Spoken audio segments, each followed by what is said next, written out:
our two best friends who are not qualified to tell you anything about history, tell you about history. I'm Emileigh. I remembered to introduce myself today. And I'm joined by Morgan. Hi. Hello. The brains of the bunch. Oh, don't you dare. That is too much pressure. Fine. Corey has the brain cell right now. Yes. Neither of us have it. No, never ever. So, how are you? I'm well. It's getting close to the end of the school year, and I'm trying not to get hateful. We'll just leave it at that. Yeah, there's a lot going on. Thursday alone, my son is getting his cast off from where he broke his arm. Oh, okay. Finally. My daughter has swim lessons after school, and it's my daughter's birthday. So I don't know how I'm all going to fit all that in, but we're going to make it work. And you got this. I have once again probably injured myself. What happened this time? I laid mulch. Granted, it was like 52 bags of mulch. That's so much mulch. Where did you put 52 bags of mulch? All around my house. Everywhere. That's so much mulch. By the time I was done, my ankle hurt, and it wasn't even the one that I hurt last year. Oh, it's my good ankle that hurts. No. Oh, this is it. And insult to injury, literally, the trailer that we had the mulch on was sitting next to the woods line, and Nick weed-eated. And when he weed-eated, neither of us knew that there was poison ivy in that, and all the poison ivy poison juices got onto the bags of mulch.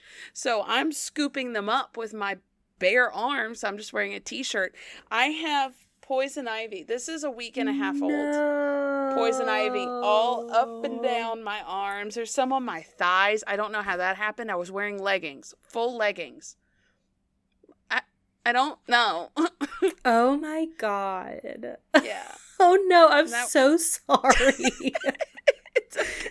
I was just about to make it. Was like, rub bleach on it, and I got to the point where I was like, I think I'm gonna rub some bleach on my arms, and I did. No. Did it help? It's kind of dried up a little bit. Some of them's definitely gonna scar. Oh, boy. They're bad. Yeah. I was just about to make a joke that we gotta put you down now. When you hurt your ankle, but then it's like, oh no. It's okay, just take me out. She's done. I told Nick the other day, I was like, man, I would be unstoppable if I just had good bones. If I just had a good body. I'd be so powerful. Who knows what you could have been without all those car accidents. Able to get off the floor easily. That's what I'd be. I'd be less creaky and groany at almost 31 years old. Well, actually, by the time this comes out, I will be 31 because it'll be the day after my birthday. Oh, so yeah. Yeah. Happy birthday, best friend. Thanks. You'll be here. I will be. When this airs, exciting. I'll be there. By the time this comes out, you'll be leaving me, so I already miss you. I already miss you too.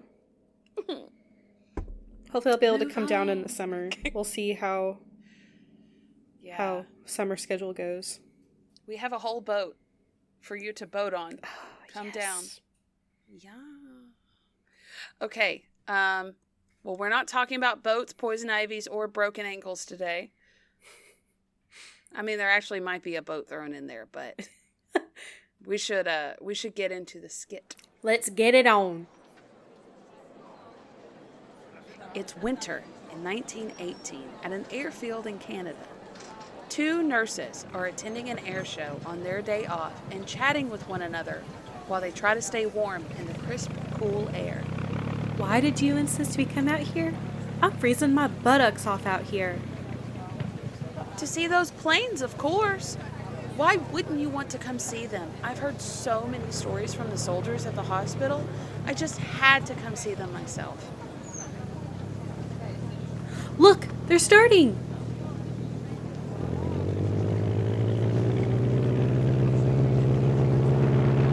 The women watch in awe as the pilots soar through the air doing flips and tricks. Oh my gosh.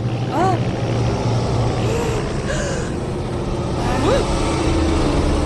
That was a close one. Oh no. As the end of the show nears, one plane seems to dip low and head straight for the crowd.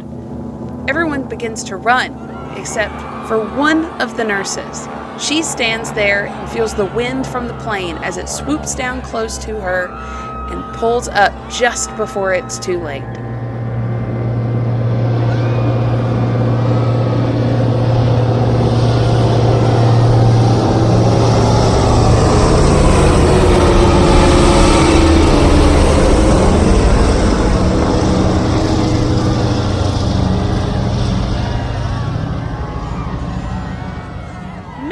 Shouldn't have run. You missed the best part.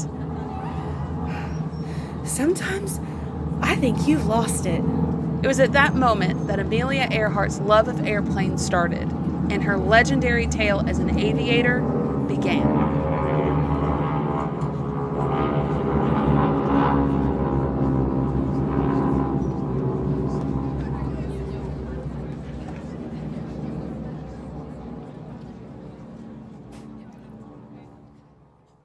Amelia Earhart. Oh, I'm so excited. Hooray. Okay. I need to get this off my chest because this is all I can think. This is all I've thought about when I've thought of Amelia Earhart, other than like she's a badass. But when we were in high school, my brother had some friends over, and one of them, you know how teenagers just kind of zonk out sometimes? Yeah. I won't say his name, but one of them started sleep talking. And it was like dead silent. And in the middle of him sleep talking, he just like stretched and went, Amelia Earhart in his sleep. So now it was so funny-ish. And it was like 3 a.m. And now every time I hear Amelia Earhart, I think of that one kid sleep talking about Amelia Earhart. That's so funny. I know. Okay, on to the serious Amelia Earhart. Okay. Not that she was, she was serious in her life, but in like a fun way. Mm-hmm. I love her so much more after researching this. I just kept coming across things where I was like, she's such a badass. She's amazing. She really is. Oh, I'm so excited. Okay, so early life. She was born in 1897 in Atchison, Kansas. Her full name is Amelia Mary Earhart. Her parents were Edwin and Amelia Earhart, but her mother went by Amy. And she had one younger sister named Muriel. I just have to say, there's already a lot of parallels between our two topics. Oh, no. But there's already so many. Like, and just I'm hearing so excited. Like the siblings and all that. It's just like, wow, they're like very similar and cool. Amelia's father was a railroad lawyer, and her mother came from a very affluent family. And when she was a kid, she was basically like how I was when I was a kid. She was a tomboy. She was climbing trees. She apparently built a roller coaster with her cousins once out of wood, and it like tore apart into a million pieces. And her mom was really different for the time. She supported it. She made her daughters like pants and bloomers to be able to play. And this is 1897 we're talking about when she was born. So this is like 1900, and she's just letting her daughters run around in pants and be crazy. And I love it. That's amazing. Like, I imagine the little girl from the movie Up like this. And I'm pretty sure they kind of made her Like look based like her off Amelia. of her a Yeah, little bit. yeah. Oh, that's really cute. So she was truly a woman of her time. She was bold and daring, and women back then, like we talked about in the suffrage episode, they were not allowed to be that. And she even got a rifle for her like 12th birthday, and she was told she could go shoot the rats in the barn. I love it. So, just to give you some timelines about the time period she grew up, she was 6 years old when the Wright brothers flew their first plane. She was 16 during the suffrage march in Washington in 1913, and she was 23 years old when women gained the right to vote. Okay. So she's in the forefront of all this Grown change. up right alongside all this. Yes, get it. So, in 1916, after the death of her grandparents, the family really struggled financially because her father, unfortunately, was a very bad alcoholic. Oh, that's awful. And the Earharts, I keep saying Earhart in my head while researching, like probably because of Dale Earnhardt. Dale Earhart. The Earharts moved often, thanks to him working, because he couldn't keep his lawyer position, so he started working for the railroad. Mm. She ended up completing high school in Chicago in 1916. So in 1916, she's about 18 years old. And through all of this, in her childhood and her kind of rougher upbringing there for a while, she really just learned that she could only depend on herself. I mean, her father, whom she adored, she couldn't even rely on him. So she's like, if I can't rely on my own dad, like, it's just me. Who else? Yeah. Who else? So her father and mother eventually separated due to him not being able to hold down jobs. And her and her mother ended up moving to Pennsylvania. And this is where Amelia was able to attend a Gaunt's school in Rydell. And this was a college. So, during World War II, she went and visited her sister in Ontario, Canada. I honestly don't know why her sister was up there. Just know she was up there. Okay. And she was horrified by what she saw. Because this is during World War I, it turns out there's like this area of Canada was kind of a hub for soldiers to come through. And she saw these soldiers that, were missing legs, were blind, were missing arms, very badly injured. And right on the spot, she was like, nope, I can't in good conscience go back to school. I'm going to stay here and volunteer at the hospitals. She was quoted saying, better do a good deed near at home than go far away and burn incense. Wow. Okay, yeah. Yeah. So she stayed at the hospital and was a nurse's aide in Spadina Military Convalescent Hospital. And this is where she began listening to the stories of these pilots that flew in the war at the hospital. So she'd talk to these pilots and really get their stories and how they felt about flying, and started to become interested in the topic. She had seen planes before in her childhood, but like I said, she was 6 when the Wright brothers flew. They were still very primitive up until World War I. Right. So she unfortunately got sick. I believe it was the Spanish flu. Oh, no. And it caused sinus issues. Like, sinitis, I think is what they called it. But Okay. these issues would end up kind of troubling her for the rest of her life. She would eventually have surgeries to relieve some of the sinus pressure. Oh, goodness. But, and there was one time where it does kind of stop her from flying there for a brief moment, but obviously it gets fixed.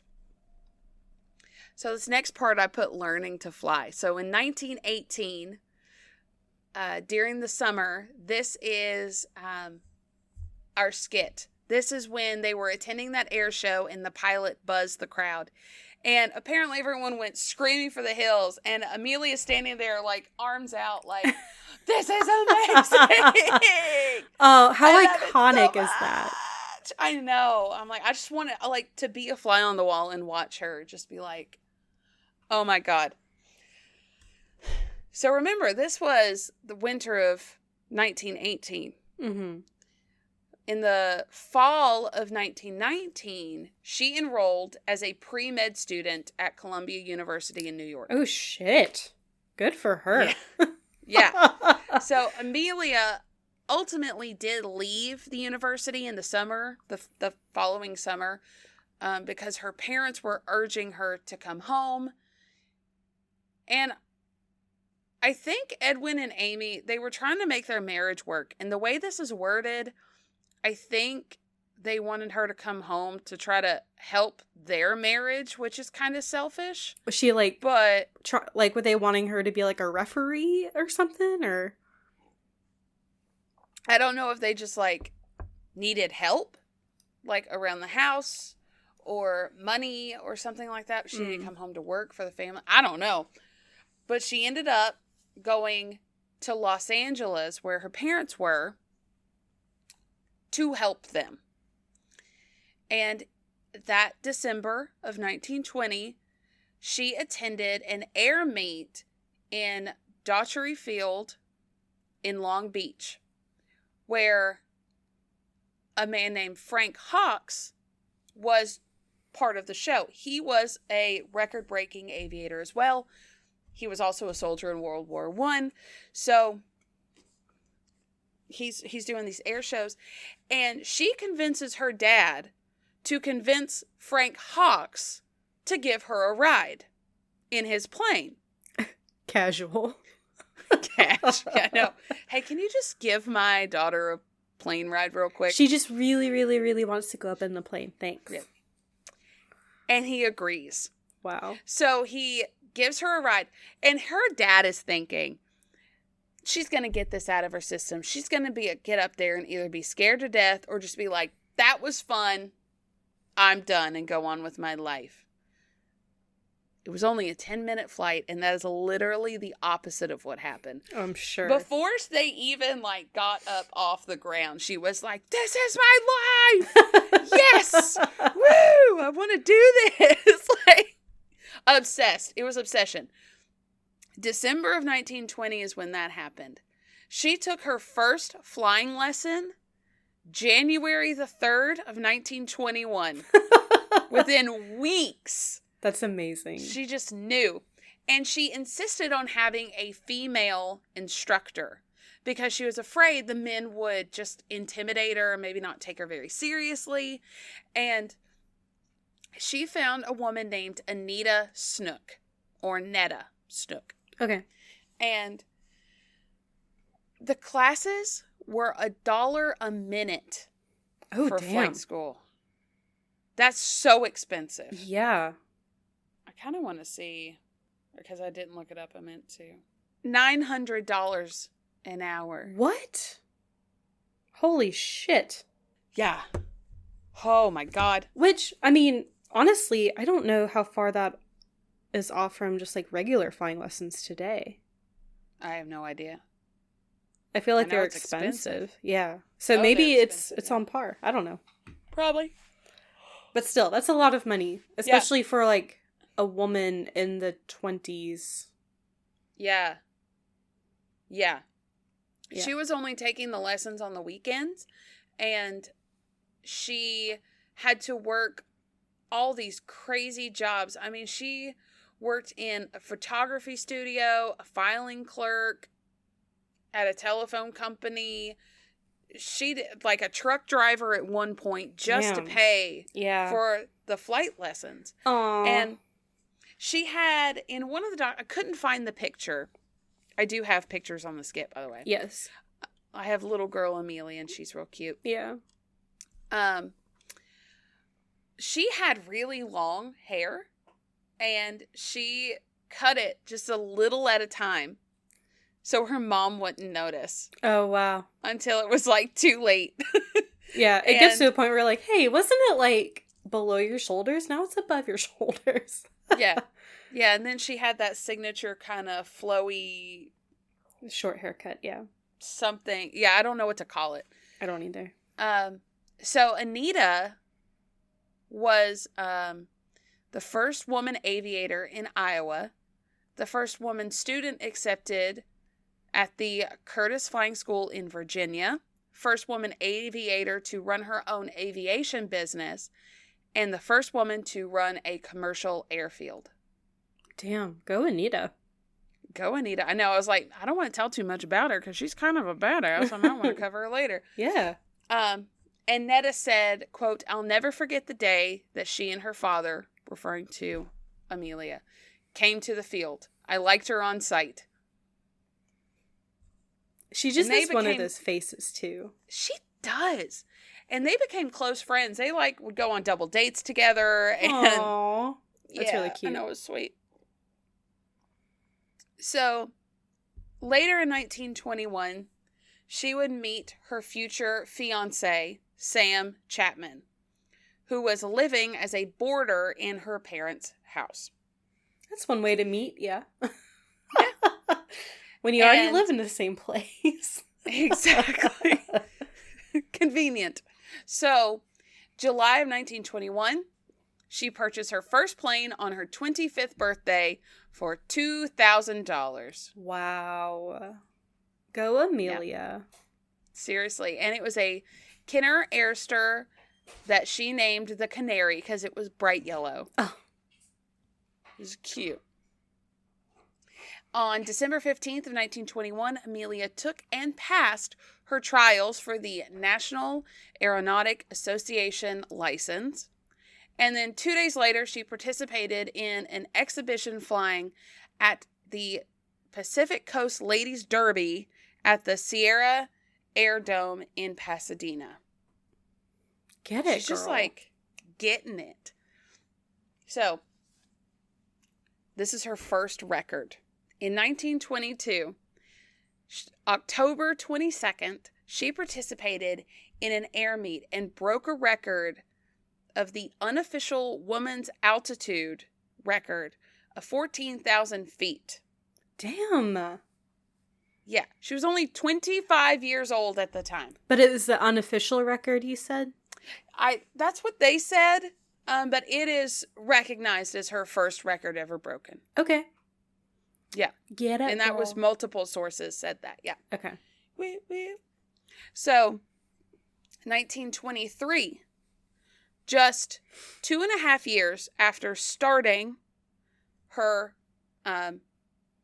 pilot's training, her flight training, on May 16th of 1923, she was granted her pilot's license by the Fédération Aéronautique Internationale. Ooh. Bougie, right? That sounds fancy.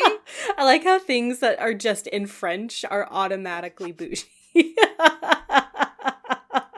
Well, we're just used to things sounding like this down here, yep. So anything French sounds fancy. It's very fancy. Fédération. So she was the 16th woman in the country to get her pilot's license. Yes, girl. I know. She's just, like, doing what she wants. In 1923, her and Sam Chapman became engaged. Oh, okay. And she began working in a photography studio to pay for her planes. And she ended up selling her first Kenner plane around this time and purchased a different one. Okay. So, in 1924, Amelia's parents got divorced. I guess they had enough. Probably for the best. And it was at this time that her sinus issues that was preventing her from flying. Oh, man. I think the pressure was too much. Yeah. And she ended up having to sell her plane and buy a car, which she named the Yellow Peril. I just love her names. That's amazing. I want a car named the Yellow Peril. But her and her mom drove across country from California to Boston to meet up with her sister. And they just, like, had a hell of a road trip. They were stopping at, like, Yellowstone and just seeing shit. Aww. And then Amelia and her mother ended up settling in Boston with Muriel. And this is when Amelia underwent the sinus operations. And that was for... She was getting, like, chronic headaches. Yeah. Well, sinus issues are no joke. My mom had to have no joke. A surgery on her sinuses when I was a kid because apparently it was like concrete up there. Like, yeah, she couldn't breathe. Like, it was just really bad. So, yeah. And it's painful. And the headaches, I get migraines. I mean, all of my friends know that. And, like, I see spots and shit. I can't imagine trying to fly a plane and that with a migraine. Increased pressure, which, I mean, I don't think planes were pressurized at the time, but still, like, the change in altitude, I'm sure, did not help the sinuses at all. I typically get a mild headache just flying in, like, a modern plane now. Mm-hmm. So, and those are pressurized. I get a migraine when a weather front comes in. Like, I just know the weather's coming because my head is throbbing. Like, it's rough. So she did return to Columbia University in September of 1924. But in May of 1925, she left Columbia, realized med school is maybe just not for her. She's meant for the planes. She's meant for the clouds. So she returned to the Boston area, where she began to teach English to immigrant children for a few weeks over the summer at a Harvard University summer extension program. She's just doing good. Aww. Everywhere. She's amazing. She's so good. And in 1926, Amelia began working part-time as a social worker at the Denison House. And that is where she taught English to Syrian and Chinese children and their parents. Oh, man. That's amazing. Aww. She was so good. She's just doing all the good. She was, like, never in a position where she wasn't helping in some capacity. Yeah. Also, she could fly her planes. Yeah.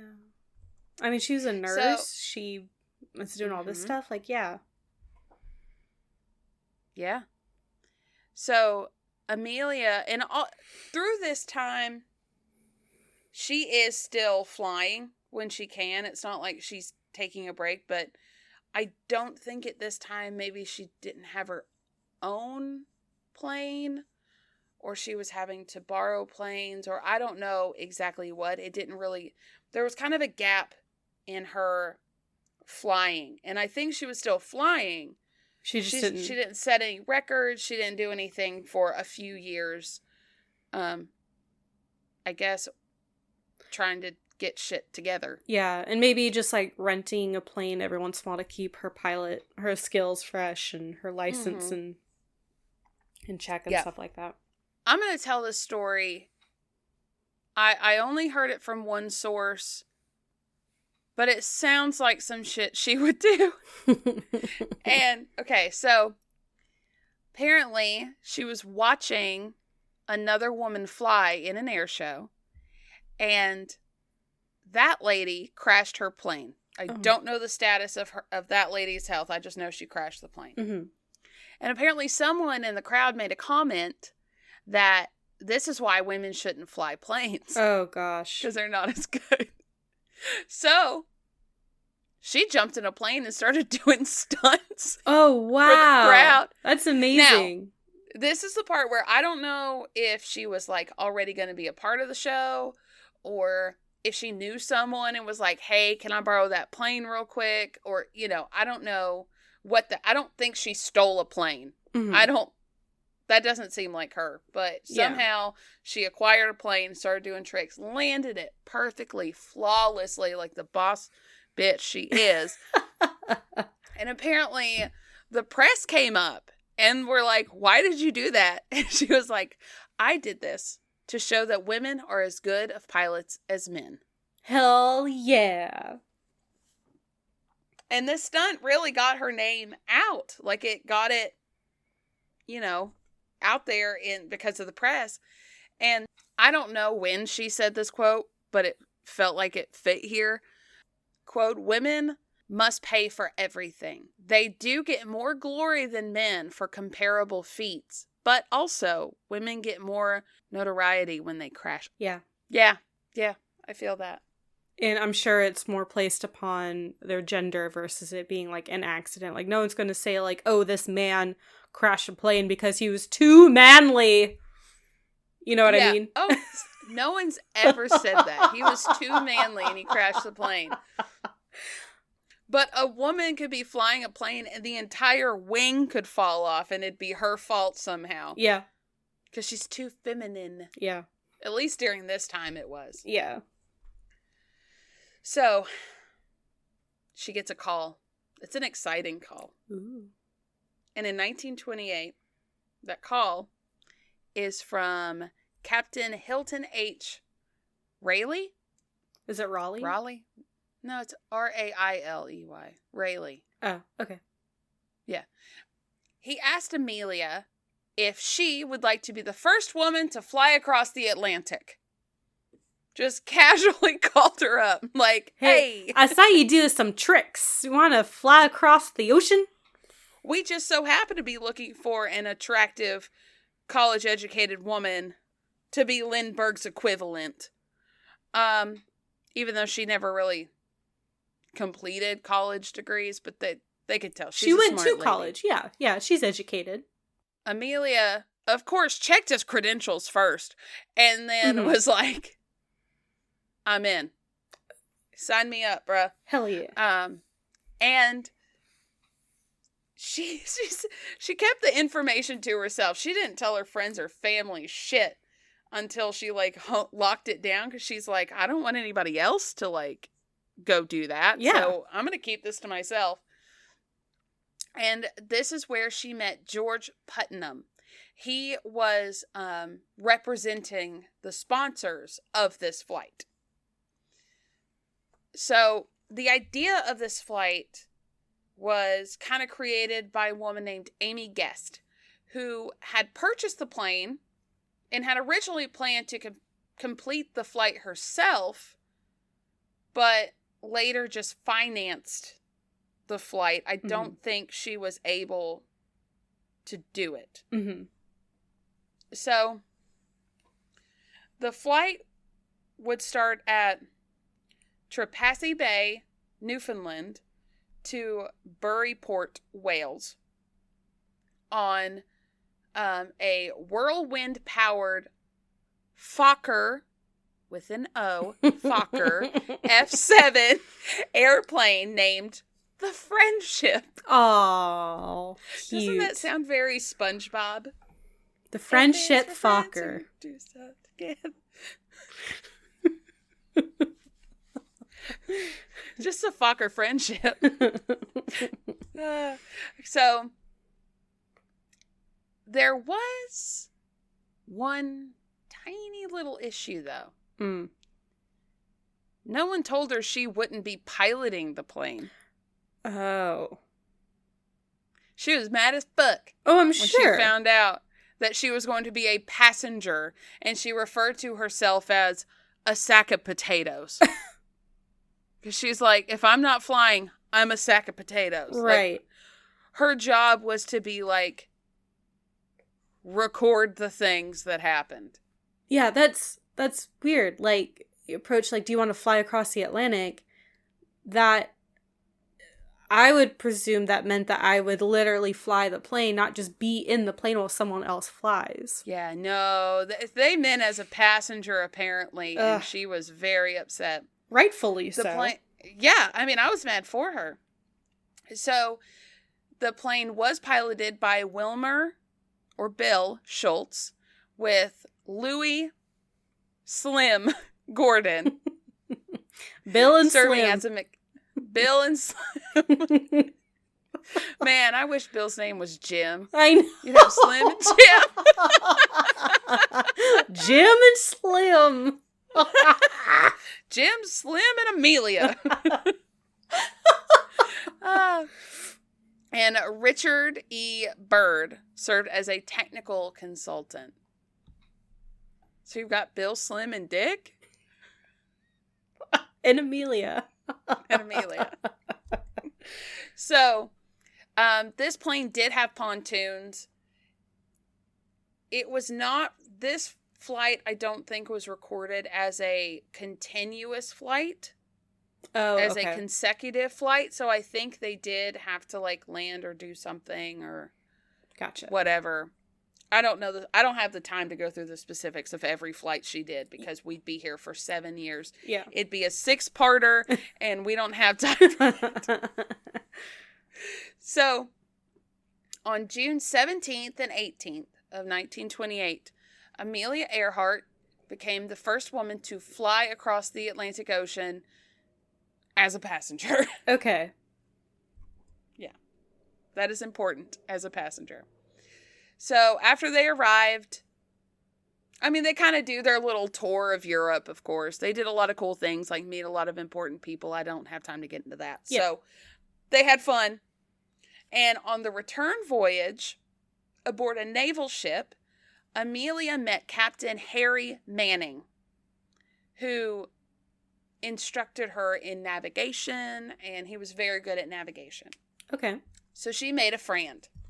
And upon returning to New York City, the Friendship crew was honored with like parades to City Hall. They got a key to the city.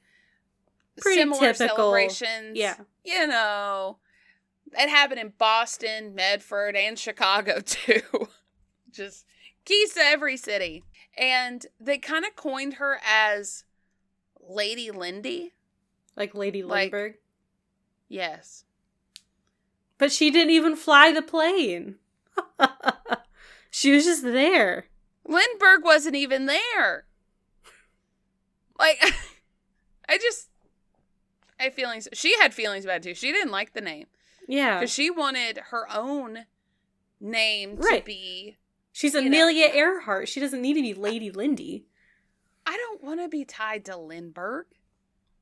So she was mad. I mean, she became very popular, and that ultimately pushed her to be able to do the things that she later on would go and do. Mm-hmm. But it didn't sit right with her. She's like, yeah, I sat while y'all did things. Right. So she wrote her first book titled 20 Hours, 40 Minutes about her experience aboard the Friendship. I assume that's how long it took for them to fly. It is. 20 hours and 40 minutes. And she began lecturing, like a lecture tour, and that was organized by George Putnam, who was one of the people we met earlier, mm-hmm. to publicize her new book. But we all know that being a passenger, it just wasn't going to be enough. No, absolutely not. Not for Amelia. Mm-mm. I like so also. She immediately. I like how you're double teaming tea and wine. That's great. I couldn't pick, so I picked both. ¿Por qué no los dos? See. So immediately she's like, well, I'm going to start preparations to fly across the Atlantic by myself. I don't need no damn crew. But that's going to take a little bit. Yeah. So in the meantime, let's just do some other things. You know. Casually fly across the continent. So she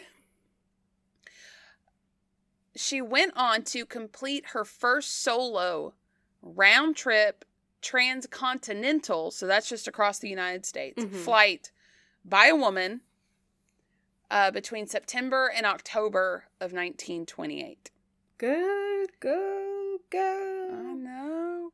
And November 23rd of 1928, she announced publicly that she had ended her engagement to Sam Chapman. Okay. They had been engaged for 5 years. Yeah, it was a while. And they dated for 3 years before that, right? Yeah. They apparently stayed close friends.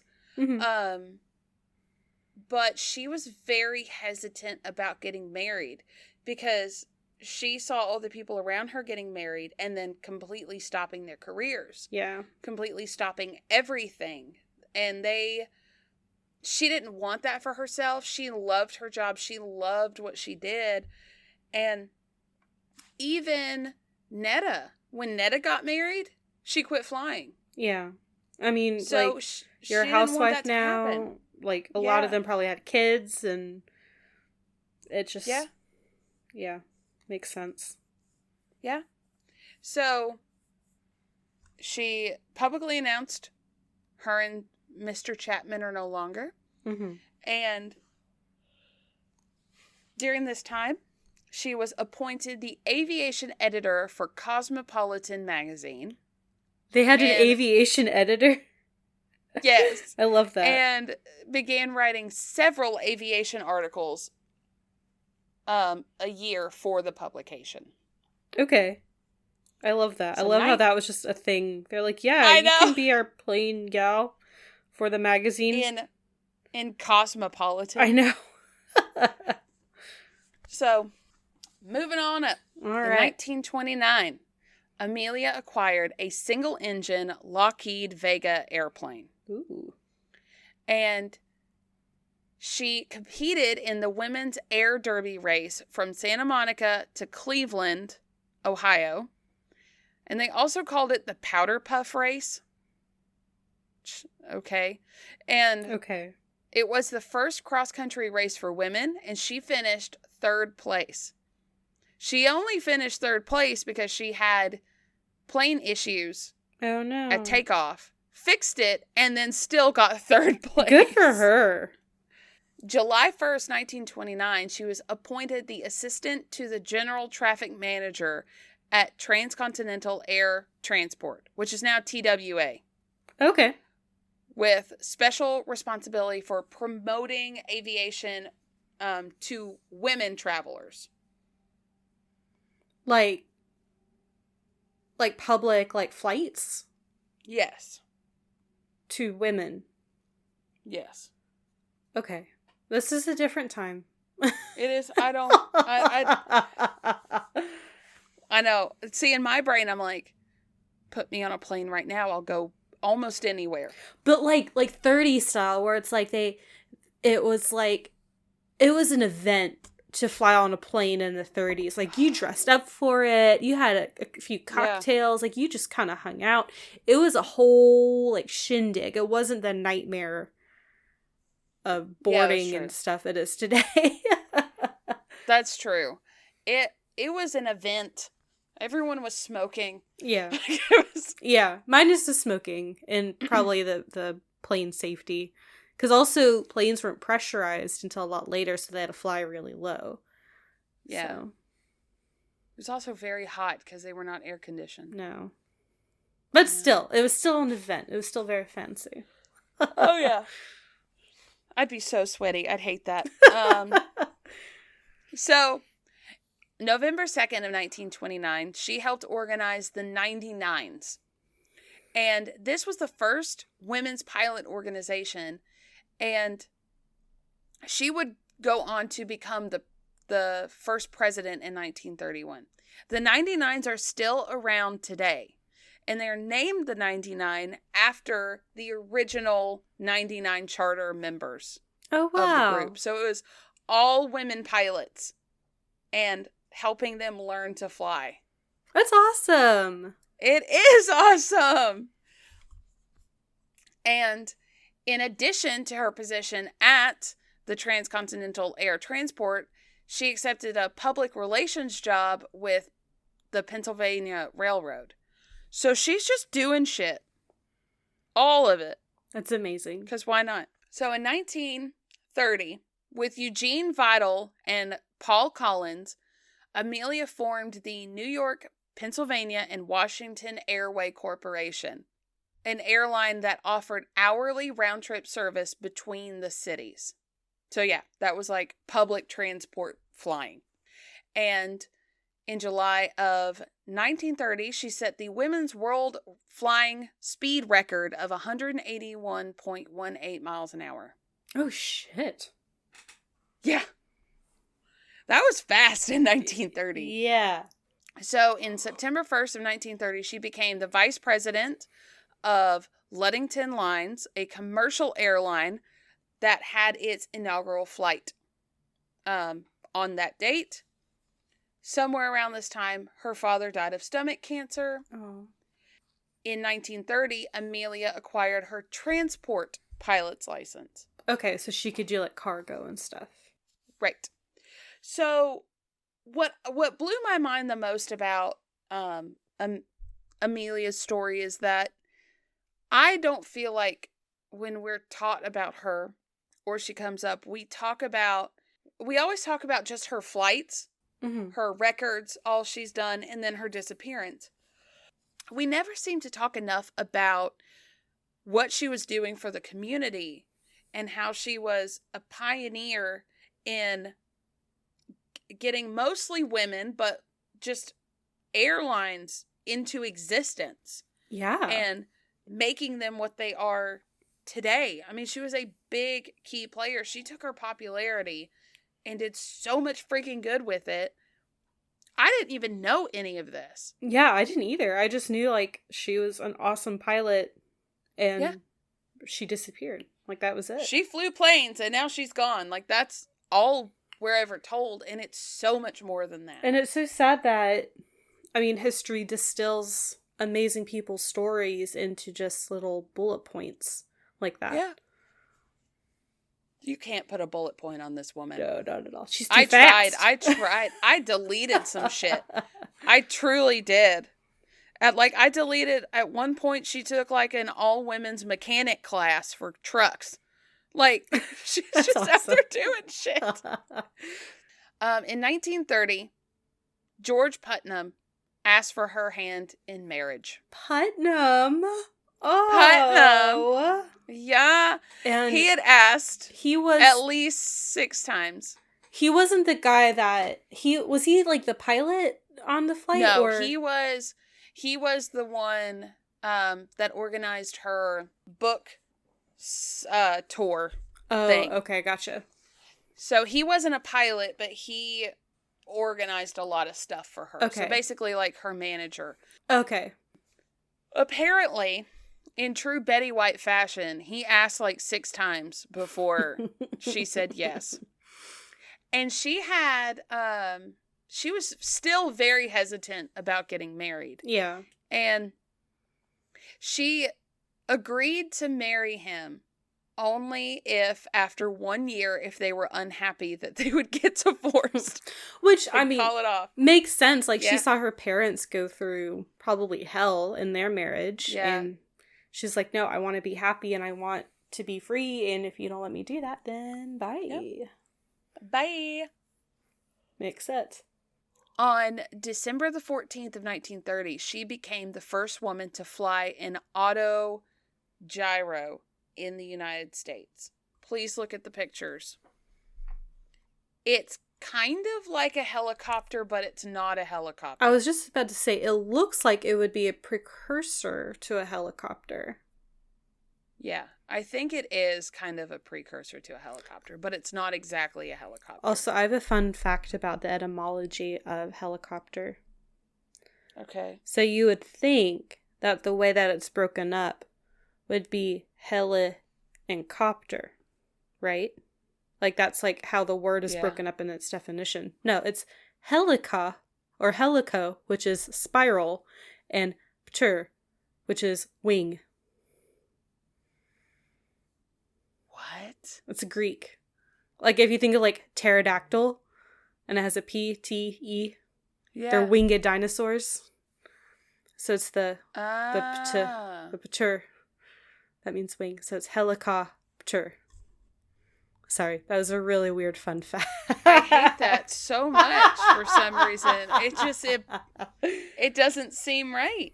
I agree. I was very surprised when I saw that. My mind is blowneth. So, okay, on to... Sorry. Okay. Just derailed. Staring into the abyss now. So, in February of 1931, her and George got married. She kept her own name, because fuck off. Yeah. It's Earhart. Like, even though it's not spelled air. Yeah, seriously. Apparently, she only wore the wedding band on the day they got married and never wore it again. And she wrote a letter to him and gave it to him on the day they got married. And it was basically like a terms and conditions letter. Wow. I have a picture of it on the thing if you want to look at it.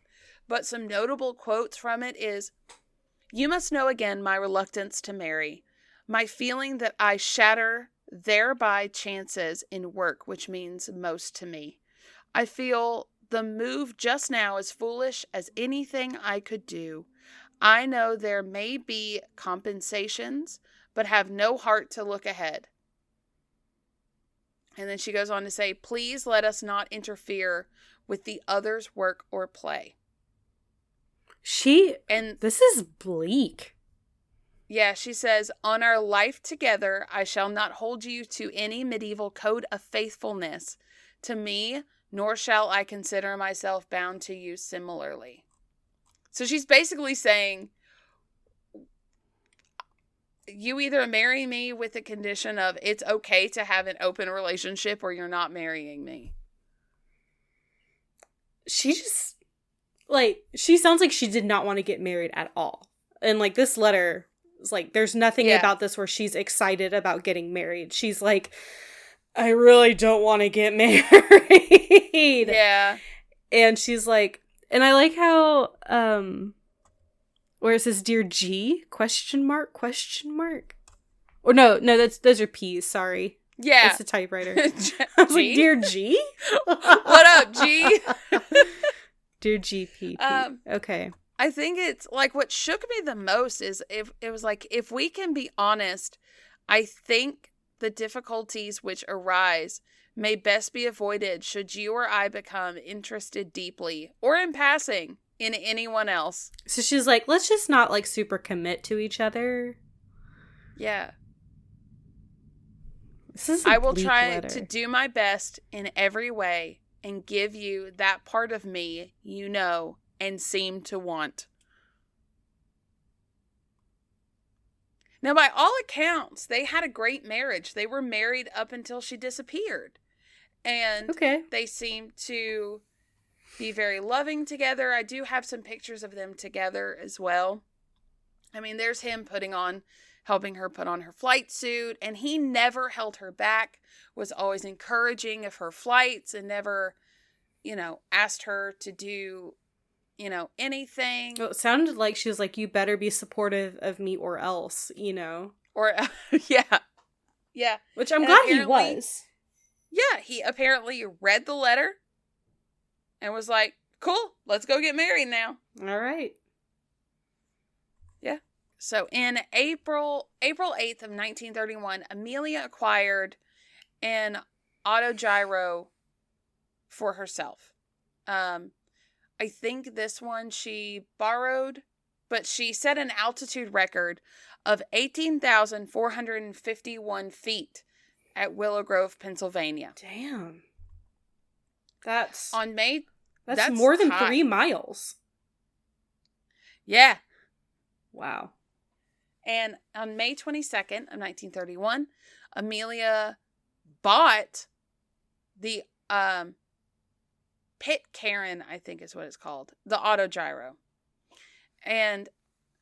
But sold it a few weeks later to the Beechnut Packing Company, who then promptly loaned it back to her to fly with their logo on it.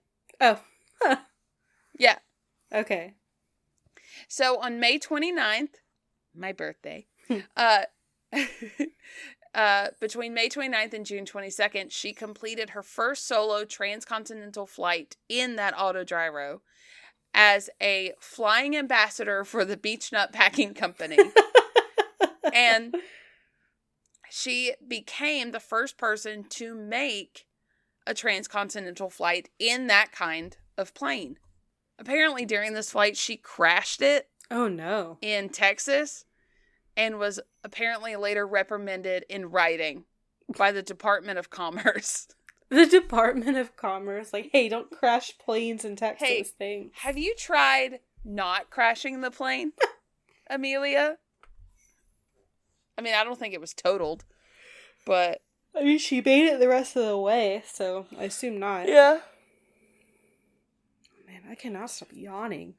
I know, me too. On to her biggest accomplishment. Okay.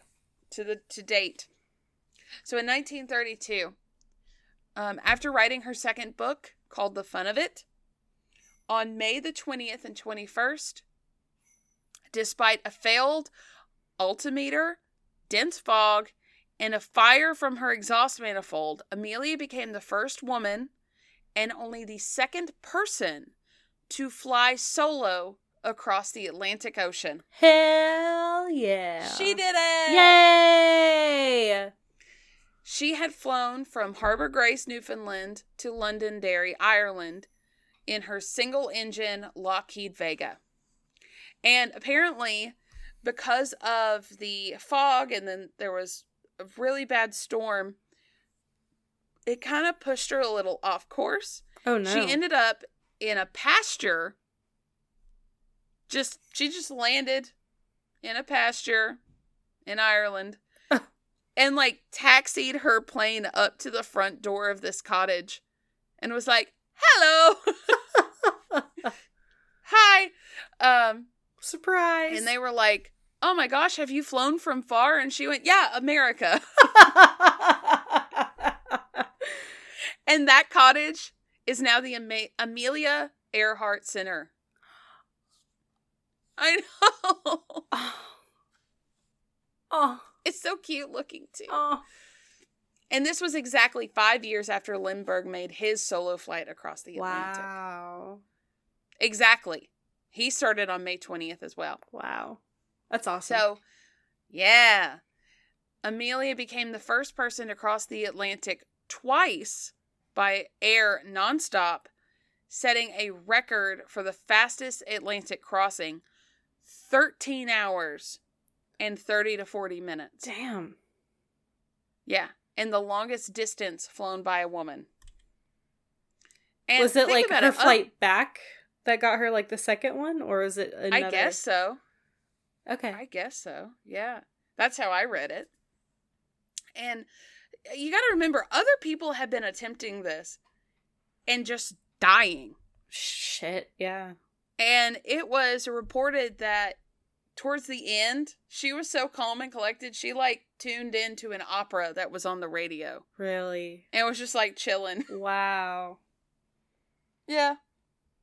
She was just like in her cockpit drinking tomato juice, and she had a sandwich on standby and a lot of water, and she was good to go. Wow. Yep. So, you know, I just had a thought. Yeah. Bathroom. You know, I think I had the thought the same time you did, and I was trying not to think about it too hard.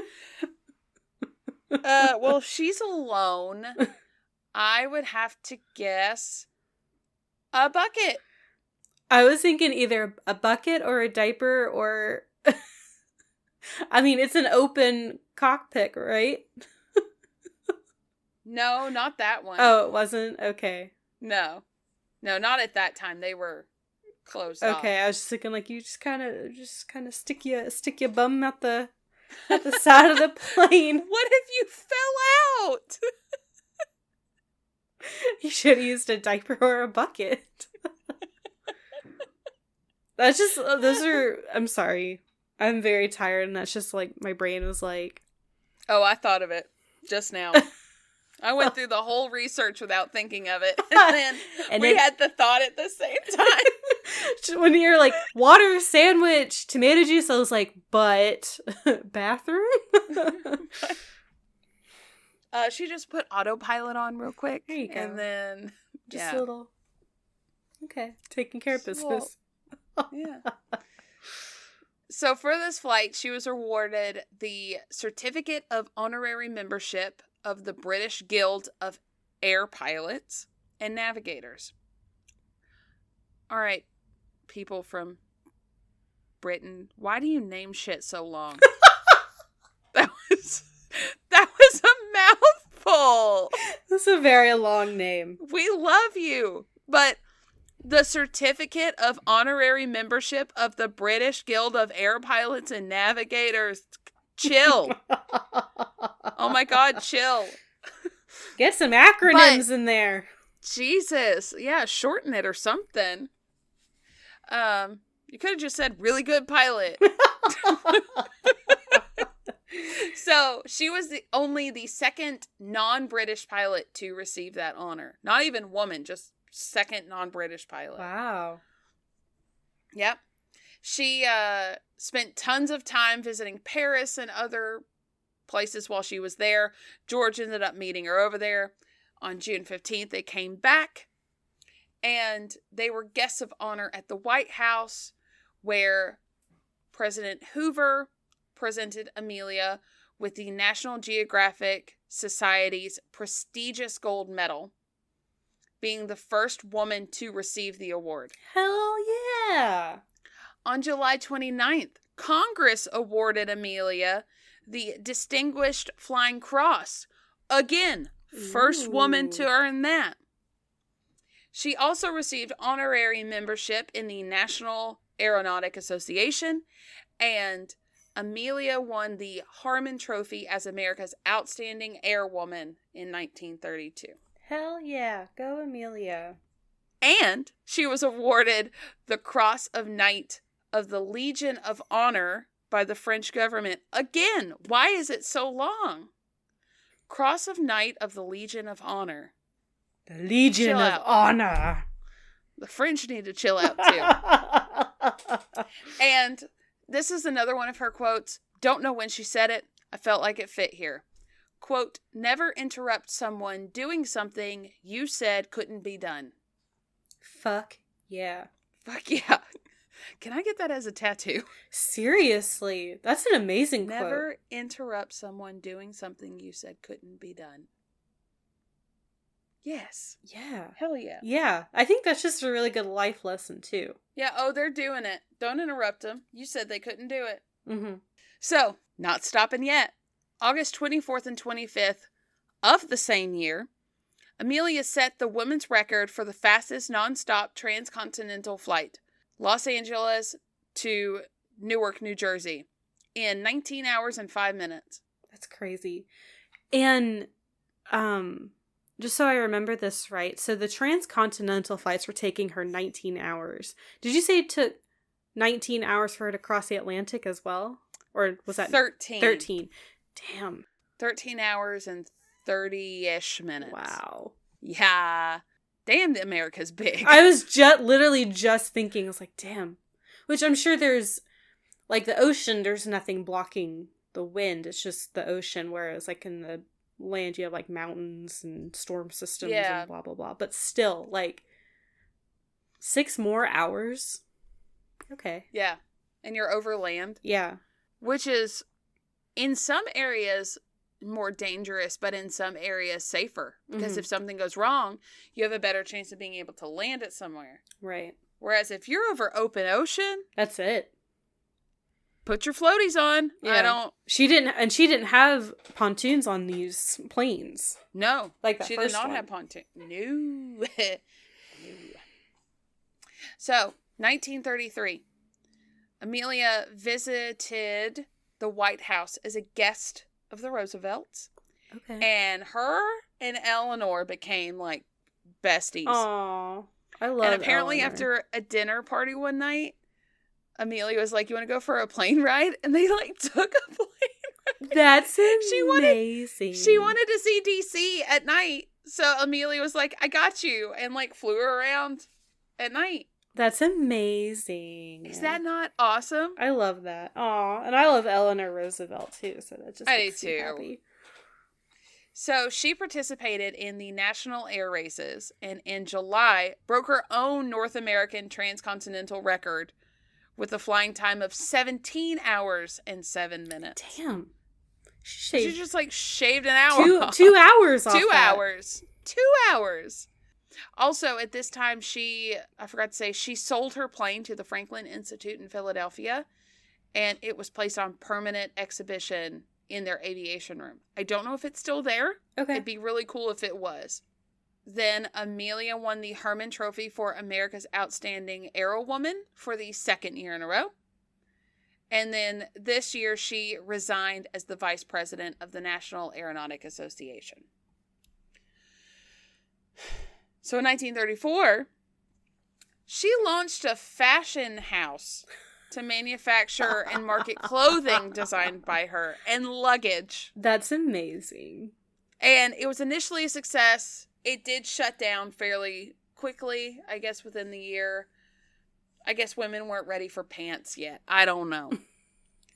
But it's kind of badass that she just, like, did that anyway. Mm-hmm. So in 1934, she won the Harmon Trophy a third year in a row. Yeah. And January 11th and 12th of 1935, Amelia became the first person to fly solo across the Pacific Ocean from Honolulu to Oakland, California. Damn. Yeah. This was also the first flight in which a civilian aircraft had a two-way radio. Mm. Mm-hmm. Okay. Which I'm sure was, like, wanted, because if anything went wrong, she could have been able to call for help. Yes. So April 19th and 20th, she became the first person to fly solo from Los Angeles, California to Mexico City, Mexico, by official invitation from the Mexican government. That's amazing. And then she became the first person to fly from Mexico City to Newark, New Jersey. Oh, shit. On May the 8th.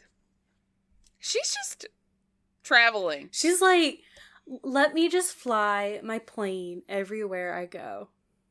Yeah. Who needs a car? Who needs the yellow peril? I got when you have an airplane, bitches. And like she's setting a record everywhere she's flying.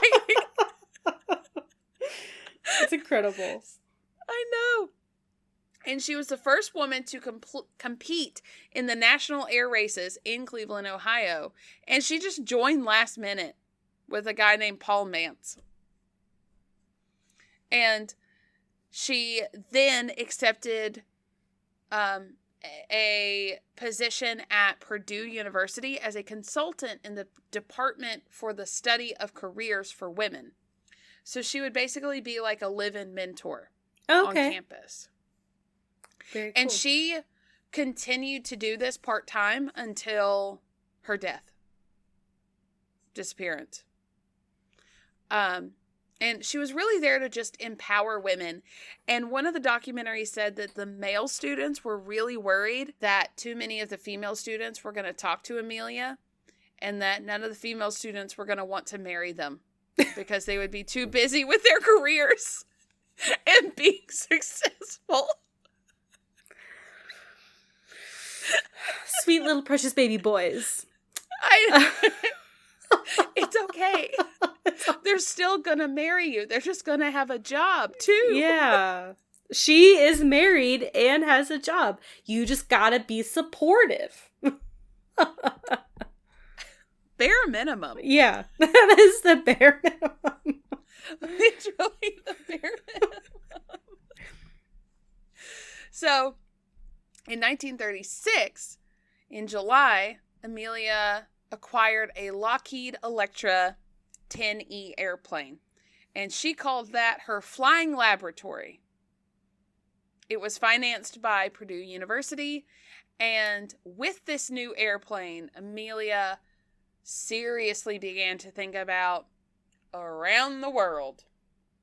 And around the world had been done before, technically, but it was up towards the top. Yeah. And a much shorter distance. Like, her distance was going to be 3 times longer than that. Mm-hmm. Around the equator. Damn, yeah. So, the final flight.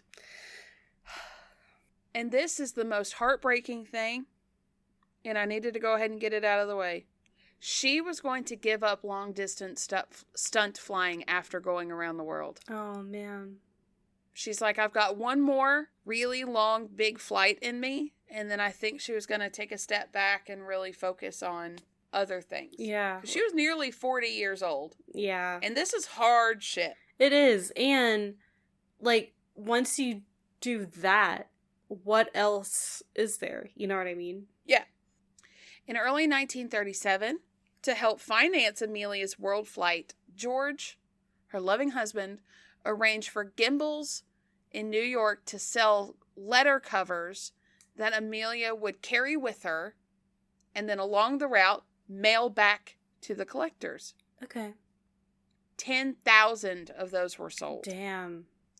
Her plane was retrofitted for her flight. She had all the best technology. And remember Mr. Manning, Captain Manning? Yes. From before. He was the one that knew how to use the new navigation systems. Okay. That were installed. And then there was a guy named Fred Noonan. So, she had all this new technology, and the plan is to fly to Hawaii and then go west. Okay. Yes. From California to Hawaii, and then go west around the world, and then end up eventually back in California. Okay. So on March 17th, they began from Oakland, California, and then flew west to Honolulu. Took them 15 hours, 47 minutes, and they made it. Okay. Refueled, stocked up, ready to go. On March the 20th, something happened during takeoff, and the plane dipped to one side and was very badly damaged. Oh, no. So they had to ship the plane back to California and repair it at the Lockheed plant. So she wasn't deterred, but 2 major things happened that caused some big issues. One was that because of the couple months change and the weather changes, she, instead of going east to west, now needed to go west to east. Mm-hmm. And that would put going to Howland Island, which is a teeny tiny little island in the Pacific, and the most difficult spot, last instead of first. Okay. The second thing that happened was Captain Manning could no longer go on the trip. I don't know exactly what happened, but the couple month delay, he couldn't go. Okay. So it was just her and Fred Noonan. Now, remember how I said Fred Manning was the only one that knew how to use that newfangled navigation? Right. Fred Noonan was the one that was going to be navigating, and they could only navigate by dead reckoning. Oh, why did I not know that this was like an actual saying? Like it was an actual thing? I thought it was just a saying. But dead reckoning, for y'all that don't know, because I had to Google it, is the process of calculating one's position, especially at sea, by estimating the direction and distance traveled rather than by landmarks, astronomical observations, or electrical navigation methods. That makes sense, because that's how, when I was watching the Lewis and Clark documentaries, that's how it was described, how Clark was able to keep track of their progress through the U.S. was by dead reckoning. And I thought it was just a phrase, too, because he was just that good of a cartographer, but it was really just him measuring how far they'd gone. How far they've gone. Yeah. Okay. Well, so I didn't know that either.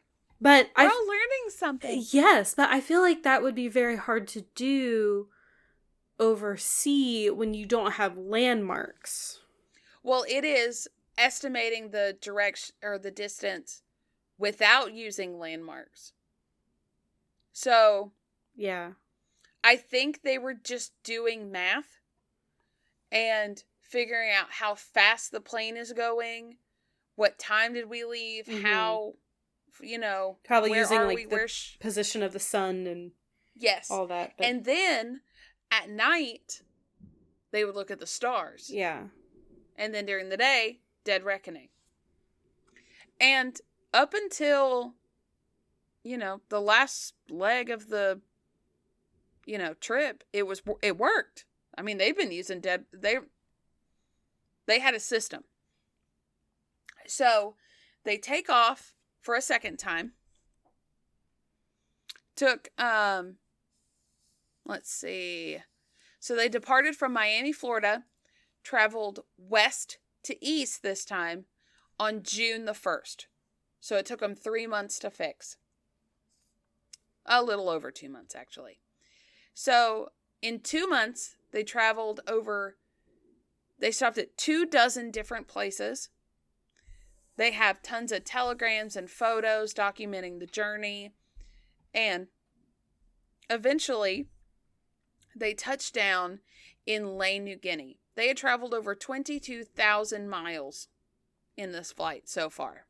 So they were literally, they had to fly from Illequippedhistory, New Guinea to Howland Island, and then Howland Island to the mainland of America.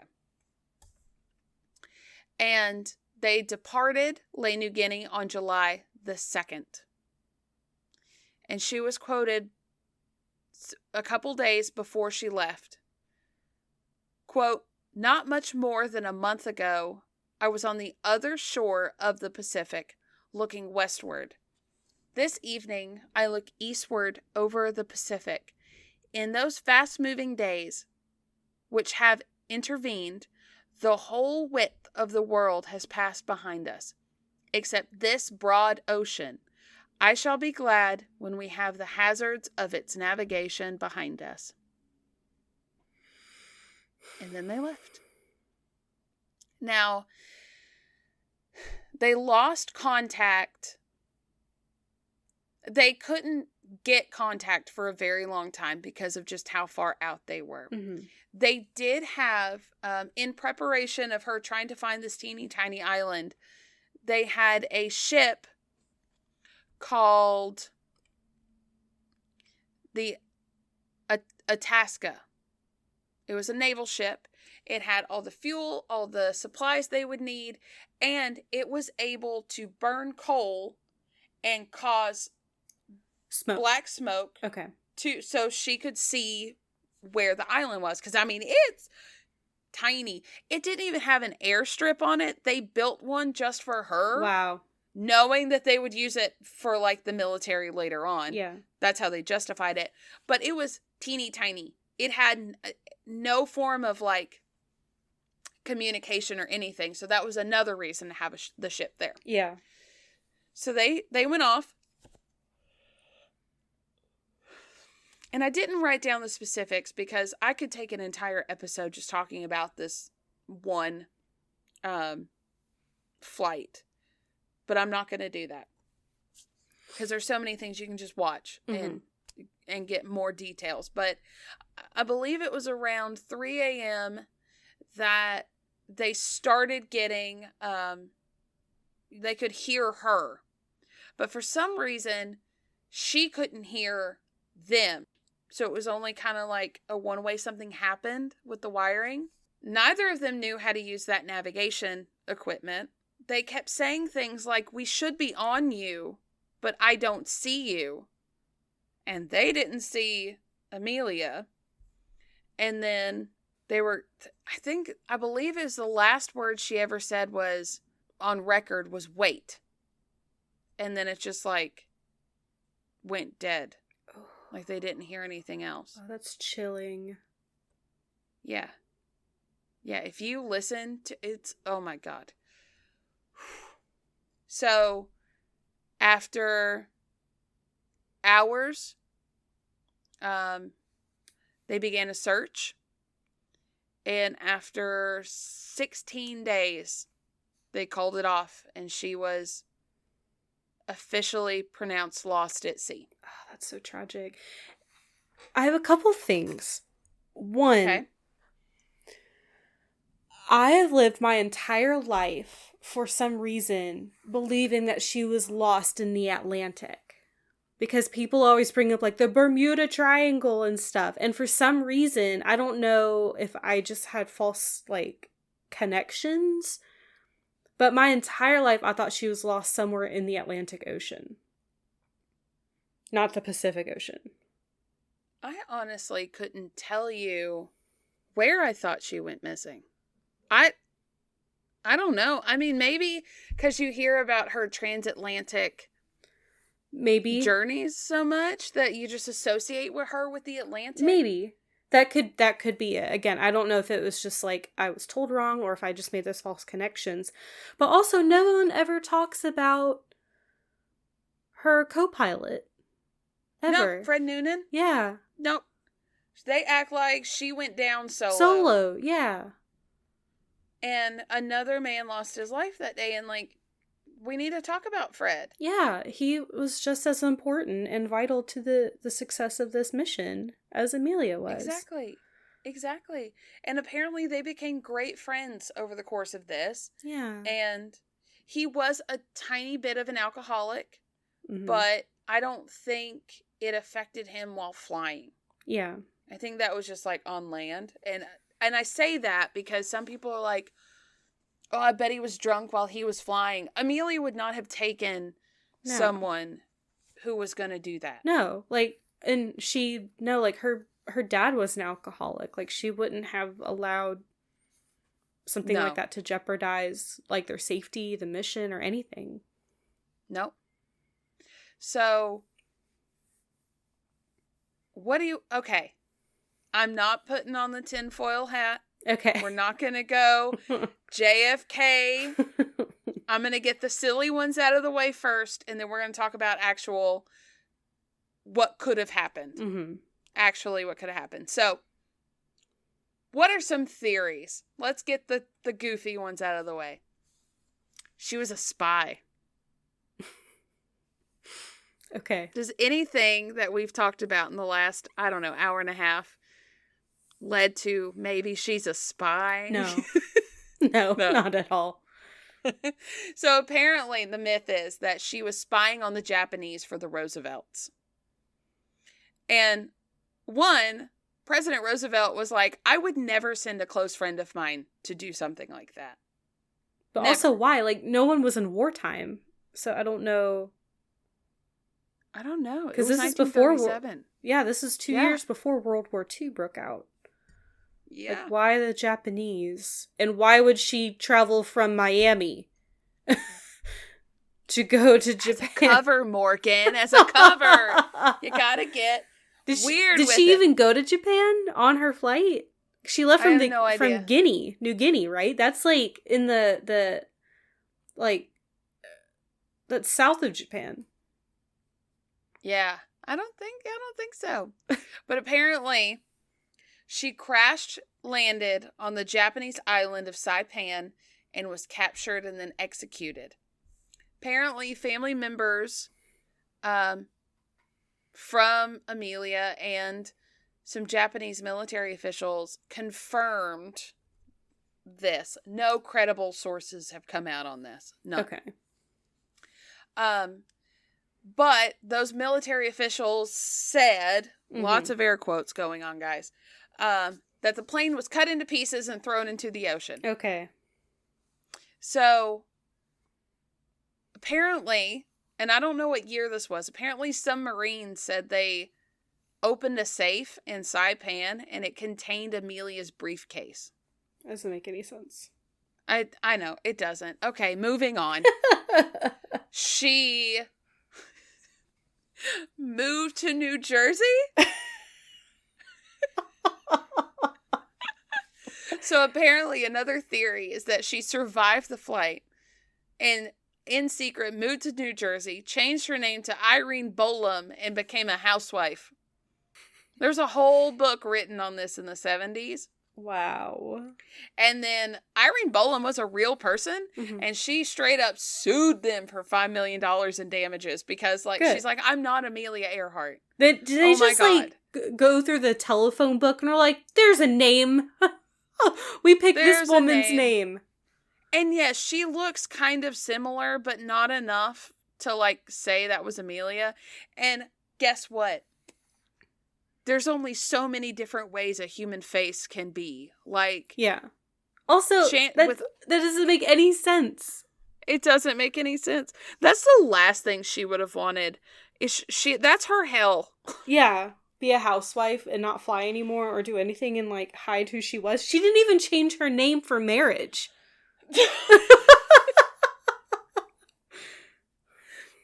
Makes no sense. She wanted an open marriage. Like, what makes you think she moved to New Jersey and became a housewife? Also, why? Yeah, no, that doesn't make any sense. That's a very silly theory. Very silly. Okay, on to a more serious one. Mm-hmm. And these two are the top two theories. That she crash landed on Nicomararo Island. It was called Gardner Island at the time. And this is an island that's very close to Howland Island. Oh, okay. And very possible, well, it's not very close, but it's close enough to be within the realm of possibility. So, Gardner Island had a shipwreck on it that is still technically there, but it was, like, intact back then. And it has miles of coral reef that during low tide is exposed. They would have had enough fuel to reach it, and it would make sense that the plane is no longer there, because if they landed on the reefs during low tide, when high tide comes in, it would pull the plane out, and it's like 1,000-foot drop off right there. So no one would have been able to see it. Yeah. But that's not enough evidence, is it? Right. So let me give you more. Okay. There were mysterious radio signals that came in hours after her disappearance. After she would have been pretty much, should have been out of fuel had she still been in the air. She had specific frequencies that only she would use. And those frequencies were detected by the Pan American Airways when they tuned their radios to their frequencies. And this is hours after her disappearance. They knew at that point that the plane had to have been on land, above water, because the batteries needed the engine to run to work the radios. And the engines aren't going to run underwater. Right. So, at that point, it had to have been above water. And the Navy actually triangulated the frequencies on the map, and they all crossed in the general area of Gardner Island. Okay. So, this is the scariest and creepiest thing. Other people around the world could hear her cry for help. So one girl in Florida had a really powerful radio she got from her father, and she would just, like, listen to stuff, doodle things that she heard, and she tuned in, and she heard a woman say, "This is Amelia Earhart, please help me." And she started writing down what she was hearing, and she heard "Waters High" and "Howland." And then apparently there was a man in the background sounding injured, and it basically reads like a modern day, like, 911 call. Yeah. And the woman kept writing NY, NY, NY, and the guy interviewing her was like, "What does NY mean?" And she was like, "Oh, that's how I write New York City, like New York City." The boat that had crash landed on that island was called the Norwich City. Over a crackly radio, New York and Norwich would sound pretty much the same. And at the time, the boat was pretty much mostly intact. It had just gone aground, so you would be able to see the name. But that girl wasn't the only one to hear it. There were 57 credible accounts of people hearing her, of people hearing this same thing. And all the calls came in during low tide, and that was the only time she would have been able to transmit those signals. And in the 1940s, the British tried to start a colony there.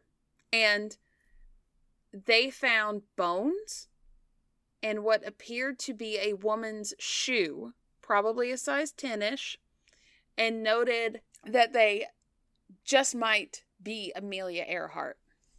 And they ended up finding like 11 or 13 bones. But they sent them off. The bones were dismissed as male and then lost. The documentary I watched... Of course they were lost. So the documentary that I watched is very heavy, and I'm full disclosure, is very heavy on this being the answer. Mm-hmm. So they did go through, they tried to find, they had cadaver dogs there to look for other things, but they really didn't find a whole lot now. I mean, it's like 80 years later, so of course not. That was 1940 when they found the bones. It was just 3 years afterwards. Right. And it is notable to say that that island specifically has coconut crabs, and those are the largest crabs on Earth. They are strong enough to climb trees and kill birds. And they are crazy scavengers. So they ate a whole pig in a week. Oh, damn. So, I mean, if someone died on that island, it's very morbid to think about.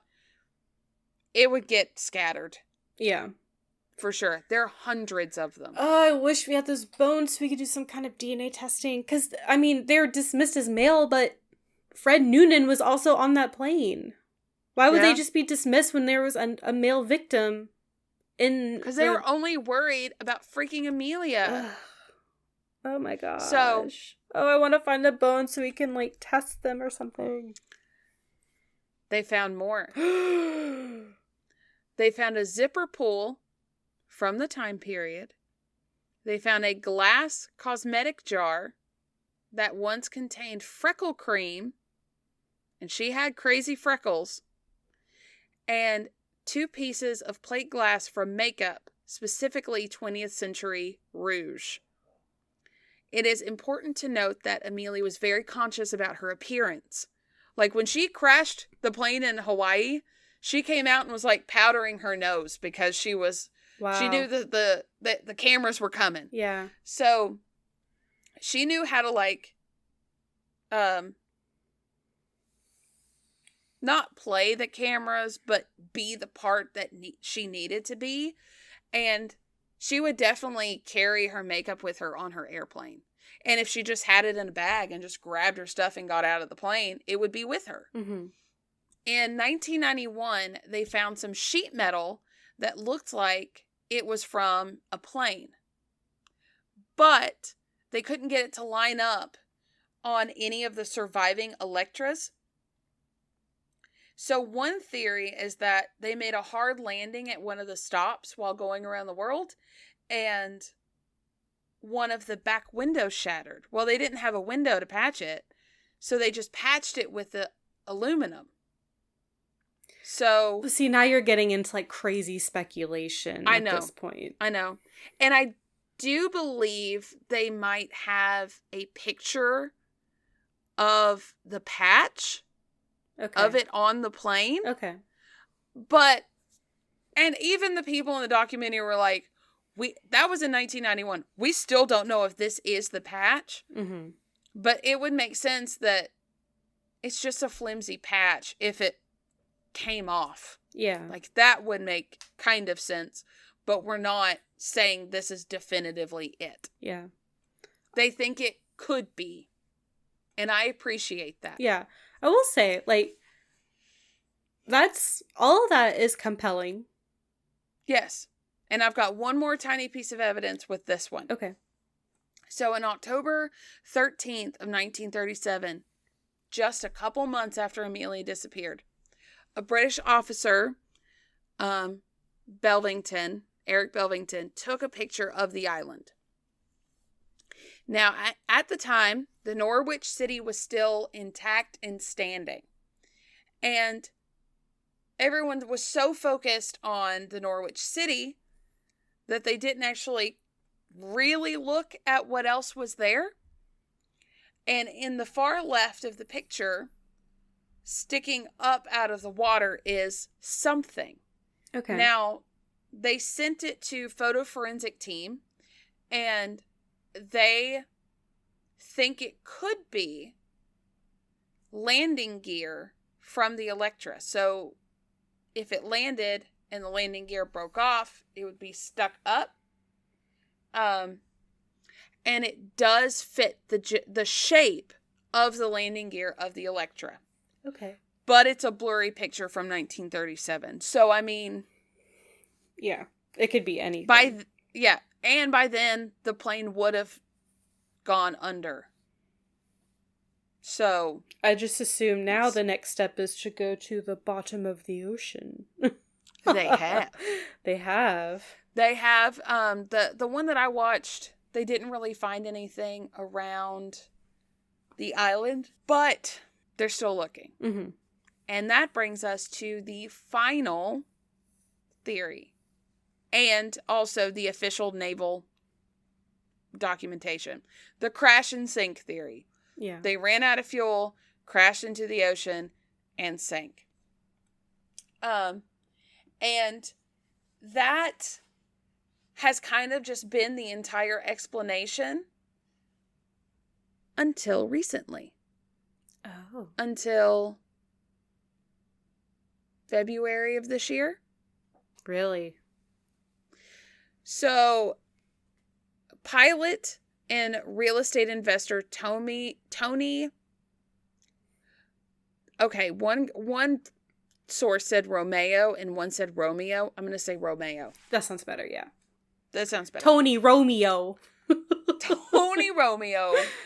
So, he invested millions of dollars and went on an expedition of his own and followed, kind of tried to find the flight pattern of them, and set out on a 100-day expedition towards Howland Island.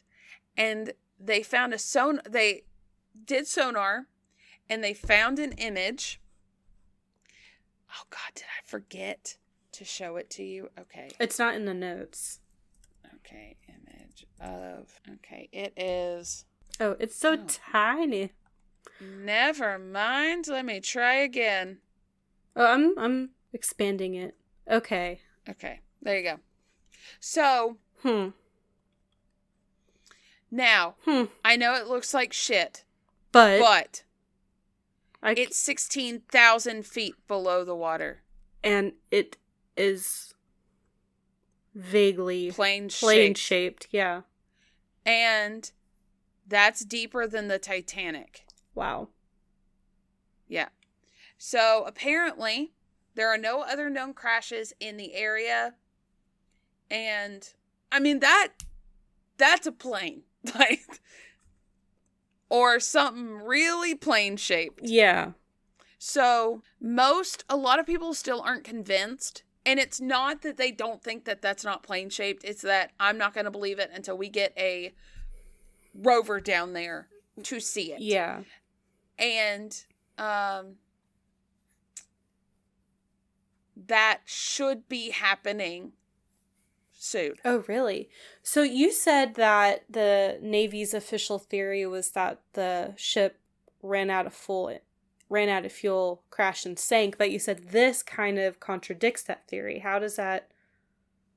No, the island one contradicts that theory. Oh, but the Nicomararo Island, they landed, she tried to survive, or they tried to survive on the island, is the one that contradicts, because the Navy's like, ran out of fuel. Okay. And they went into the water. Okay. And this one actually supports that theory. Okay. The sonar supports they just went into because, and honestly, he did make a good point. Mr. Tony Romeo, he said, it's Amelia Earhart. She's going to do everything in her power to land the plane on the water intact. Mm-hmm. She was a skilled pilot. She would land it in a way that it would still be more than likely whole. Yeah. Ish. You know? So it makes sense. I think they both make sense. I think either of those are a valid theory, and we're just going to have to find it to find out. Yeah, I agree. Both of those, I mean, there's evidence. And you know what? Like, those things that were found on the island could have been washed up from the crash farther out in the ocean. Ocean's weird, man. It pulls up shit all the time. They were finding, and I think they mentioned this on an episode of This Paranormal Life. I may be imagining things, but I feel like there was like a crash or like a shipwreck carrying a bunch of dolls in like the Philippines or something, and then a bunch of them ended up in like Europe on the beach, and it was all these like horrible, like rotten dolls washing up on the beach, like thousands of them. Like that shit's sounds crazy. Haunted. Ocean is haunted. Hate that. Oh, I hate that. But I mean, it kind of explain, I mean, this is just my own guess, I have no idea, but that could explain why like this sonar image has been taken and things have been found on the island. Yeah, because I mean, you think about low tide, high tide, these crabs are carrying shit everywhere. Yeah. I don't know about the person, the bones. Well, if the person, per se. if those bones were Fred at one point, like he could have floated to the surface. Yeah. I mean, people do that if they're dead and in water. The gases inside will start to make them float. So. Yeah. Well, I think they also mentioned that, I mean, it could be just like someone that's native that got, stuck on an island somewhere. Mm-hmm. So that's all we know. I mean, she left a wonderful legacy.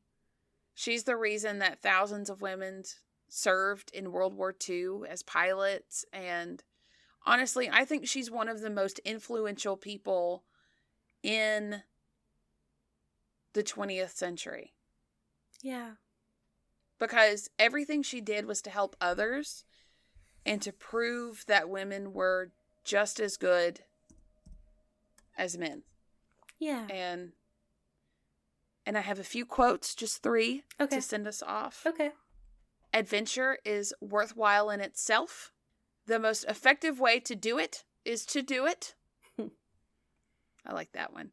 And as far as I know, I've got only one obsession, a small and probably feminine horror of growing old, so I won't feel completely cheated if I fail to come back. I know. That would hurt. Feels. Ouch. Like, the saying where you're like, yeah, where it's like, oh, they died doing what they loved. She straight up did, yeah. Did. Oh, now she we was got ready for that adventure. Chills on the arms. Oh. Amelia and Fred. Oh. And Fred. Poor Fred. I don't know a whole lot about him. I didn't have time to get into him. Yeah. No, we're already almost at 2 hours. But they seemed like, so. Yeah, they seem like close friends. So. Yeah. Oh. Well, thanks for covering this, Emily. You did great. You're welcome. Oh. Thank y'all. Amelia was such a hero. And I do have to say, my episode next week, it's not the same, but it's extremely similar. There's a lot of parallels. We're back in sync, guys. We're back in sync. The mind meld is at full swing. Yeah, and it's not sad anymore. It's not sad. It's not. I mean, just a little bit, but not like the last month. I hope y'all survived May. We're so sorry. Yeah. Truly. Sorry. We're about to get into Pride Month, so we're going to be talking about some very amazing LGBT plus peeps this month. Yeah. That's exciting. In June. So yay! Yay! Okay.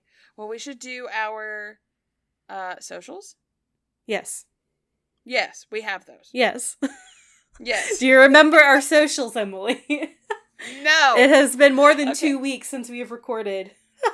I have slept since then. I cannot be held responsible. Okay. Facebook. Ill-Equipped History podcast group and page. Look at me. Instagram. At Ill-Equipped History. TikTok. At Ill-Equipped History. Gmail. illequippedhistory@gmail.com.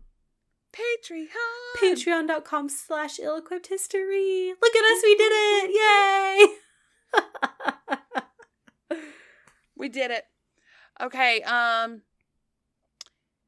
if you're gonna fly across the world, know how to use your navigation systems? Yeah. Or if you say you're gonna go on the trip because you're the only expert, you can try. Go on the trip. Yeah.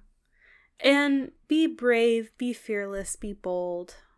Be like Amelia Earhart. Yeah. Okay, bye. Okay, bye.